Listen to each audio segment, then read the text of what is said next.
नमस्कार विद्यार्थी मित्रांनो, माझं नाव सुहास भिसे. स्वागत आहे तुमचं सर्वांचं परत करंट अफेअर्स मराठी या आपल्या मायबोली भाषेतील एज्युकेशनल यूट्यूब चॅनलमध्ये.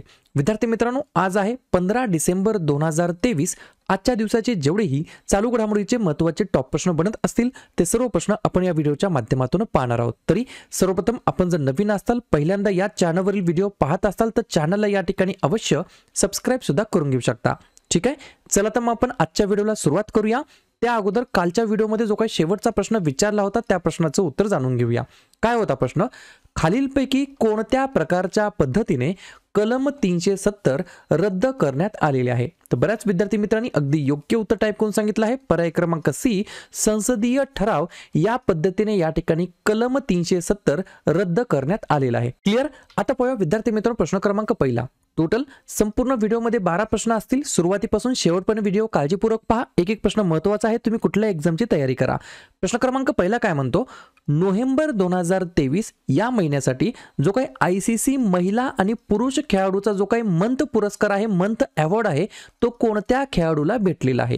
प्रश्न क्रमांक पहिल्याचं योग्य उत्तर आहे पर्याय क्रमांक सी, वरील दोन्ही हे या प्रश्नाचं योग्य उत्तर असणार आहे. काळजीपूर्वक आहे का?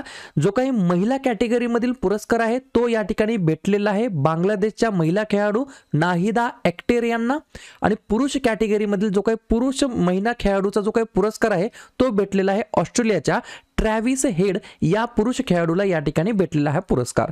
ठीक आहे, या ठिकाणी हे जे काही men's player of the month आणि women's player of the month याच्यावरती सुद्धा तुम्हाला प्रश्न विचारले जातात. जसं की टायटल लिहून घ्या, ICC men's player of the month याला सुरुवात झाली 2021 जानेवारी पासून. पहिला पुरस्कार हा देण्यात आला रिषभ पंत यांना. 2023चा पहिला पुरस्कार देण्यात आला शुभमन गिल यांना, आणि 2023चा लेटेस्ट नोव्हेंबर महिन्यातील पुरस्कार देण्यात आला ट्रॅव्हल्स हेड या खेळाडूला. अशाच प्रकारे वुमन्स बद्दल आपण पाहूया. टायटल लिहून घ्या, ICC women's player of the month या पुरस्काराला सुद्धा जानेवारी 2021 मध्ये सुरुवात झाली. त्याच्यानंतर जो काही लेटेस्ट आहे 2023चा पुरस्कार आपण आत्ताच पाहिला बांगलादेशच्या नाहिदा अख्तर या खेळाडूला या ठिकाणी भेटलेला आहे. जर तुम्हाला असं विचारलं ICC women's player of the month आतापर्यंत किती भारतीय महिला खेळाडूला भेटला, तर एकाच. कधी भेटला? सप्टेंबर 2022 मध्ये हरमनप्रीत कौर या महिला खेळाडूला. क्लिअर? बऱ्याच जणांना या गोष्टीची प्रतीक्षा होती. काय होती? तर जे काही आपलं इयर बुक आहे 2023चं ते पूर्ण वर्षभराचं असणार आहे. जानेवारी 2023 ते डिसेंबर 2023 संपूर्ण 12 महिन्याचं जे काही इयर बुक आहे ते आपण लवकरच लॉन्च करत आहोत. यावर्षी इयर बुकची आपण किंमत ठेवली आहे 150 रुपये. परंतु या ठिकाणी सर्व जणांचा विचार करता आपण या ठिकाणी एक ऑफर ठेवलेली आहे. जर तुम्ही 1 जानेवारी 2024च्या अगोदर ही इयर बुक परचेस केली तर या इयर बुकची किंमत असणार आहे फक्त 99 रुपये, आणि 1 जानेवारी 2024 म्हणजे 2 जानेवारी पासून जर तुम्ही ही PDF घेतली तर त्याची किंमत असणार आहे 150 रुपये. आता तुम्हाला प्रोसेस काय करायची आहे? सिंपल 2 स्टेप आहे. पहिली स्टेप आहे, तुमच्याकडे फोन पे असू द्या, गुगल पे असू द्या, पेटीएम असू द्या, 96 730 58 600 माझाच मोबाईल नंबर आहे, सुहास भिसे असं नाव येईल. या मोबाईल नंबरला तुम्हाला 1 जानेवारी 2024च्या अगोदर 99 रुपये सेंड करायचे आहेत, आणि याच मोबाईल नंबरच्या व्हॉट्सअपला तुम्हाला पेमेंटचा स्क्रीनशॉट पाठवायचा आहे. तुम्ही या ठिकाणी स्क्रीनशॉट पाठवल्यानंतर तुम्हाला एका व्हॉट्सअप ग्रुपमध्ये ऍड करून घेतलं जाईल, आणि 1 जानेवारी 2024ला संध्याकाळी 7 वाजता डॉट तुम्हाला या ठिकाणी ही PDF प्रोव्हाइड केली जाईल तुमच्या व्हॉट्सअप ग्रुपमध्ये. मी जास्त काही या ठिकाणी कंटेंटची स्तुती करणार नाही. तुमचं माझं चॅनल आहे. परीक्षेमध्ये आपल्या कंटेंटचा फायदा होतो की नाही हे तुम्हाला सर्वांना माहित आहे. आपल्या कंटेंटची क्वालिटी ही तुम्हाला माहित आहे. त्याच्यामुळे तुम्हाला या ठिकाणी मुबलक प्रमाणामध्ये जास्तीत जास्त तुम्हाला डाटा प्रोव्हाइड करण्याचा मी नेहमी प्रत्येक इयरबुक मध्ये प्रयत्न करतो. ठीक आहे, तर ज्यांची इच्छा असेल या नंबरला पेमेंट करा 99 रुपये 31 डिसेंबर 2023च्या अगोदर, आणि व्हॉट्सअप ग्रुप तुम्ही तुरंत या ठिकाणी जॉईन करून ठेवू शकता. 1 जानेवारी 2024ला संध्याकाळी 7 वाजता आपापल्या व्हॉट्सअप ग्रुपमध्ये PDF डिलिव्हर केली जाईल, ज्याची तुम्ही प्रिंट सुद्धा काढू शकता. पाहूया पुढचा प्रश्न. प्रश्न क्रमांक 2. सायबेरियन वाघांची पहिली जोडी खालीलपैकी कोणत्या प्राणी उद्यानामध्ये पोहोचली आहे? 2 नंबरच्या प्रश्नाचं योग्य उत्तर आहे पर्याय क्रमांक सी, पद्मजा नायडू हिमालयन प्राणी उद्यान. या उद्यानामध्ये या उद्यानामध्ये या ठिकाणी सायबेरियन वाघांची पहिली जोडी या ठिकाणी पोहोचलेली आहे। दोन प्रकारे प्रश्न विचारले जातील, एक तर पद्मजा नायडू हिमालयन प्राणी उद्यान कोठे आहे, तर दार्जिलिंग म्हणजेच पश्चिम बंगाल या राज्यामध्ये हे प्राणी संग्रहालय स्थित आहे। हे जे काही दोन वाघांची जोडी या ठिकाणी बोलवली आहे त्यांचं नाव काय आहे, तर सायबेरियन वाघ आहे। एकाचं नाव आहे लारा आणि दुसऱ्याचं नाव आहे अकामास। त्याच्यानंतर अजून एक पॉइंट लिहून घ्या, वयाशी संबंधित समस्यांमुळे नोव्हेंबर 2011 मध्ये नैनिताल प्राणी संग्रहालयामध्ये शेवटचा सायबेरियन वाघाचा मृत्यू झालेला होता। ही सर्व गोष्ट तुम्हाला लक्षात ठेवायची आहे। ठीक आहे, पुढचा प्रश्न, प्रश्न क्रमांक 3, अलीकडेच order of merit of the Italian Republic हा पुरस्कार कोणाला मिळालेला आहे? 3 नंबरच्या प्रश्नाचं योग्य उत्तर आहे पर्याय क्रमांक बी, कबीर बेदी असं त्यांचं नाव आहे। काय नाव आहे? कबीर बेदी यांना या ठिकाणी order of merit of the Italian Republic या देशाचा या ठिकाणी सर्वोच्च नागरी पुरस्काराने सन्मानित करण्यात आलेला आहे। सोबत सोबत अजून एक पॉइंट तुम्हाला रिव्हिजनच्या स्वरूपामध्ये घ्यायचा आहे, भारतीय शास्त्रज्ञ हेमचंद्रन रवी कुमार यांना कर्मवीर चक्र पदक 2023 ने सुद्धा सन्मानित करण्यात आलेला आहे। ठीक आहे, प्रश्न कशा संदर्भात आहे? महत्त्वाच्या पुरस्काराबद्दल प्रश्न आहे। तर लगेच आपण मागील काही वेगवेगळ्या महिन्यांमध्ये नवनवीन पुरस्कार या ठिकाणी प्रदान करण्यात आले आहेत वेगवेगळ्या क्षेत्रातील व्यक्तींना, त्याच्यावरती आपण चर्चा करूया। जसं की वन्यजीव संरक्षण पुरस्कार 2023 मिळालेला आहे जम्मू आणि काश्मीरची आलिया मीर यांना। दशकातील व्यावसायिक नेता पुरस्कार मिळालेला आहे कुमार मंगलम बिर्ला यांना। लता दीनानाथ मंगेशकर पुरस्कार 2023 भेटला आहे आशा भोसले यांना। ऑस्ट्रेलियाचा सर्वोच्च नागरी सन्मान ऑर्डर ऑफ ऑस्ट्रेलिया भेटला आहे रतन टाटा यांना। यूकेचा member of the order of British Empire हा भेटला आहे डॉक्टर MN नंदकुमार यांना। फ्रान्स देशाचा सर्वोच्च नागरी पुरस्कार मिळालेला आहे N चंद्रशेखरन यांना। 13वा भारतरत्न डॉक्टर आंबेडकर पुरस्कार 2023 मिळालेला आहे योगी आदित्यनाथ यांना। आंतरराष्ट्रीय बुकर पुरस्कार 2023 मिळालेला आहे जॉर्जी गोस्पोडिनोव यांना। 57व्या क्रमांकाचा ज्ञानपीठ पुरस्कार मिळालेला आहे दामोदर मावोजो यांना। आणि order of merit of the Italian Republic पुरस्कार मिळालेला आहे कबीर बेदी यांना। पाहूया पुढचा प्रश्न, प्रश्न क्रमांक 4, COP28 मध्ये अलीकडेच ग्लोबल रिव्हर सिटीज अलायन्स कोणी सुरू केलेला आहे? 4थ्या नंबरच्या प्रश्नाचं योग्य उत्तर आहे पर्याय क्रमांक ए, आपला प्यारा भारत देश। काळजीपूर्वक आहे का? COP28 कोठे सुरू करण्यात आली आहे, आयोजित कोठे करण्यात आला आहे, तर UAE या देशाच्या अंतर्गत। काही महत्त्वाच्या गोष्टी आहेत त्या लगेच लिहून घ्या, टाइमपास करू नका, इकडे तिकडे बघू नका। झोपले असताल तर वही आणि पेन घेऊन लगेच लिहून घ्या। पहिला पॉइंट लिहून घ्या, भारत सरकारच्या जलशक्ती मंत्रालयाच्या अंतर्गत राष्ट्रीय स्वच्छ गंगा मिशनच्या नेतृत्वाखालील global river cities alliance COP28 मध्ये लॉन्च करण्यात आली।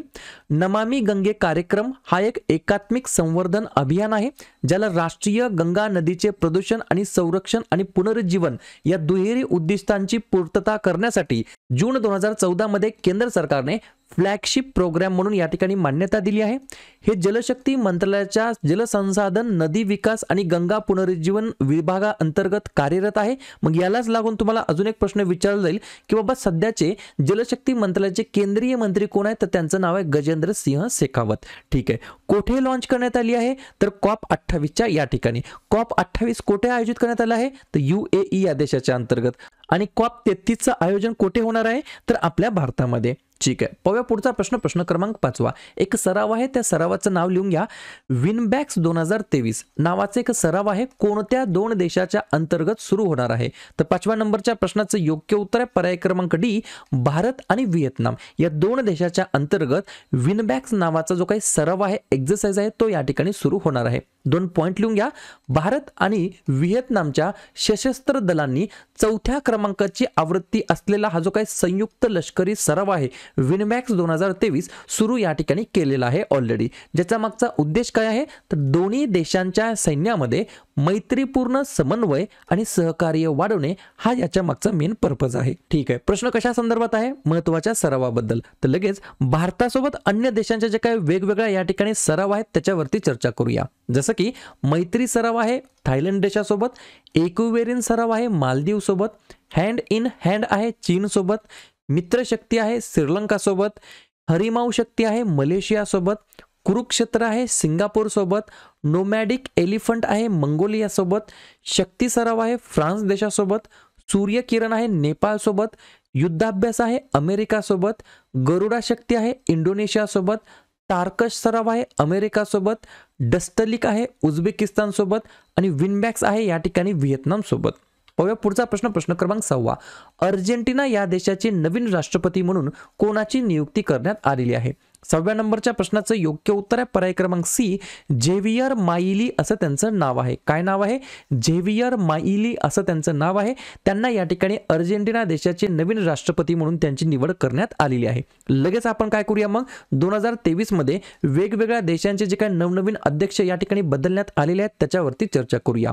जसं की रशियाचे आहेत व्लादिमीर पुतिन, युक्रेनचे आहेत व्लोदिमीर झेलेन्स्की, फ्रान्सचे आहेत इमॅन्युअल मॅक्रॉन, बांगलादेशचे आहेत मोहम्मद अब्दुल हमीद, श्रीलंकेचे आहेत रानिल विक्रमसिंघे, नेपाळचे आहेत रामचंद्र पौडेल, फिनलँडचे आहेत साऊली निनिस्तो, अमेरिकेचे आहेत जो बायडेन, त्याच्यानंतर मालदीवचे आहेत मोहम्मद मुइझू, इक्वेडोरचे आहेत डॅनियल नोबोआ आणि अर्जेंटिनाचे आहेत झेवियर मायली.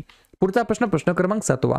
कर्मवीर चक्र पदक 2023 ने या पुरस्काराने कोणाला सन्मानित करण्यात आलेला आहे? जसं की मी तुम्हाला मगाशीच सांगितलं आहे पर्याय क्रमांक बी, डॉक्टर हेमचंद्रन रविकुमार असं त्यांचं नाव आहे. त्यांना या ठिकाणी कर्मवीर चक्र पदक 2023 ने सन्मानित करण्यात आलेलं आहे. लगेच वेगवेगळ्या या ठिकाणी क्षेत्रातील जे काही पुरस्कार प्रदान करण्यात आलेले आहेत त्याच्यावरती चर्चा करूया. महत्त्वाच्या गोष्टी आहेत, वारंवार या ठिकाणी मी रिपीट करतो जेणेकरून तुम्हाला लक्षात राहायला सोपं जाईल. 33व्या क्रमांकाचा व्यास सन्मान देण्यात आला पुरस्कार पुष्पा भारती यांना. लता मंगेशकर पुरस्कार 2023 सुरेश वाडकर यांना. ग्लोबल टीचर अवॉर्ड 2023 सिस्टर झेप यांना. टाटा साहित्य जीवनगौरव पुरस्कार 2023 CS लक्ष्मी यांना. 41वा लोकमान्य टिळक राष्ट्रीय पुरस्कार नरेंद्र मोदी यांना. राष्ट्रीय भूविज्ञान पुरस्कार 2022 ओम नारायण भार्गव यांना. महाराष्ट्र सरकारचा पहिला उद्योगरत्न पुरस्कार रतन टाटा यांना. रॅमन मॅक्सेसे पुरस्कार 2023 रवी कन्नन आर यांना. जागतिक शांतता पुरस्कार 2023 नरगिस मोहम्मद या ठिकाणी हसनजाई यांना. आणि कर्मवीर चक्र पदक 2023 हेमचंद्रन रविकुमार यांना या ठिकाणी देण्यात आलेला आहे. पुढचा प्रश्न क्रमांक 8. 1971च्या युद्धामध्ये पाकिस्तानवरती भारताने मिळवलेल्या पाकिस्तानवरती भारताने मिळवलेल्या विजयामुळे कोणत्या दिवशी आपण विजय दिवस म्हणून साजरा करतो? कोणाला हरवलं? पाकिस्तानला हरवलं. कोणी हरवलं? भारताने. तर भारताने पाकिस्तानला या ठिकाणी हरवलेले आहे 1971च्या युद्धामध्ये. 8व्या नंबरच्या प्रश्नाचं योग्य उत्तर आहे पर्याय क्रमांक ए, 16 डिसेंबर हे या प्रश्नाचं योग्य उत्तर असणार आहे. ठीक आहे, एक पॉइंट लिहून घ्या एक्स्ट्रा. बांगला मुक्ती वाहिनीला मदत करताना भारताने 16 डिसेंबर 1971 रोजी पाकिस्तान बरोबरीमध्ये झालेल्या युद्धामध्ये विजय मिळवलेला होता. कोणाला हरवलं? पाकिस्तानला हरवलं. कोणाला या ठिकाणी मारलं? पाकिस्तानला मारलेलं आहे. कोणी? तर आपल्या प्यारा भारताने. तर 8व्या नंबरच्या प्रश्नाचं योग्य उत्तर आहे पर्याय क्रमांक ए, 16 डिसेंबर. प्रश्न कशा संदर्भात आहे? महत्त्वाच्या दिवसाबद्दल. तर लगेच डिसेंबर महिन्यातील जे काही महत्त्वाचे दिवस आहेत त्याच्यावरती आपण चर्चा करूया. काळजीपूर्वक आहे का?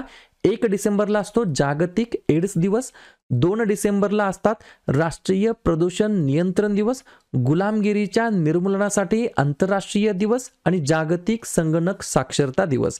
त्यानंतर 3 डिसेंबरला असतो जागतिक दिव्यांग दिवस आणि राष्ट्रीय वकील दिवस. 4 डिसेंबर भारतीय नौदल दिवस आणि आंतरराष्ट्रीय चित्ता दिवस. त्याच्यानंतर 5 डिसेंबर आंतरराष्ट्रीय स्वयंसेवक दिवस आणि जागतिक माती दिवस. 6 डिसेंबर डॉक्टर बाबासाहेब आंबेडकर यांची पुण्यतिथी. 7 डिसेंबर सशस्त्र सेना ध्वज दिवस, आंतरराष्ट्रीय नागरी विमान वाहतूक दिवस. 9 डिसेंबर आंतरराष्ट्रीय भ्रष्टाचार विरोधी दिवस. 10 डिसेंबर मानवी हक्क दिवस आणि अल्फ्रेड नोबेल यांची पुण्यतिथी.